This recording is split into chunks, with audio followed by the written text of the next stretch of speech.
जय श्री कृष्णा। गीता स्पंद के इस अंक में आपका स्वागत है। चौथे अध्याय का जो 10वां श्लोक है उसमें देखिए आप, कर्म, भक्ति और ज्ञान तीनों कैसे मिले हुए हैं। भगवान कहते हैं वीतराग भय क्रोधा मन्मया मामुपाश्रिता बहवो ज्ञान तपसा पूता मदभाव मागता।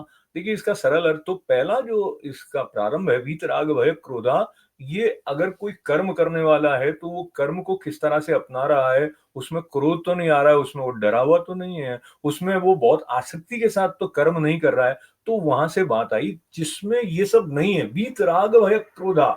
और फिर क्या हो गया, मनमया माम उपाश्रता, तो उसके अंदर प्रेम आ गया, भक्ति योग यहाँ पर गया। तो कर्म योग की बात हो गई। फिर दूसरा टुकड़ा जो है इस श्लोक का, उसमें भक्ति योग की बात होगी कि वो मुझ में अनन्य प्रेम पूर्वक स्थित है, उसका चित्त ऐसा शुद्ध है कि वो भगवत स्मरण में लीन रह सकता है। ऐसी स्थिति प्राप्त तब हो रही है जब वो मन को उस सम पर ले आता है जहां पे ना वो क्रोध से पकड़ा गया है, ना उसको डर लग रहा है कि अरे मेरा क्या होगा, ये क्या हो जाएगा, वो क्या हो जाएगा, ना उसके अंदर बहुत प्रबल आग्रह कि ऐसा ही होना चाहिए। वीतराग भय क्रोधा मन्मयाम उपाश्रिता।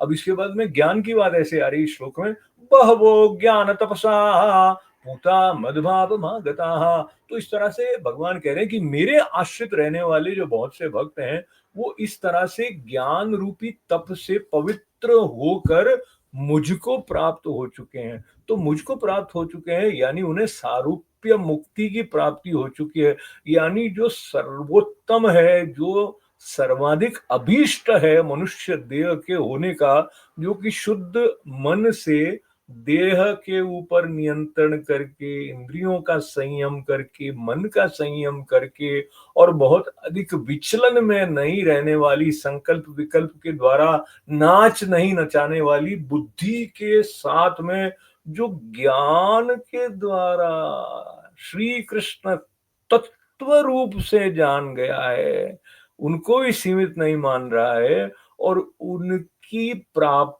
के लिए जो पूरी तरह से रमा हुआ है अनुग्रह से, तो फिर उसको उनकी प्राप्ति हो जाती है। ऐसा आश्वासन भगवान के मुखारविंद से लेते हुए आपका बहुत सारा आभार, मंगल कामनाओं के साथ में साथ बने रहने के लिए, और साथ बना रहे हमारा भी और हमारे भीतर की उस संस्कार यात्रा के साथ हमारा, जो हमें शाश्वत से जोड़ती है। जय श्री कृष्णा।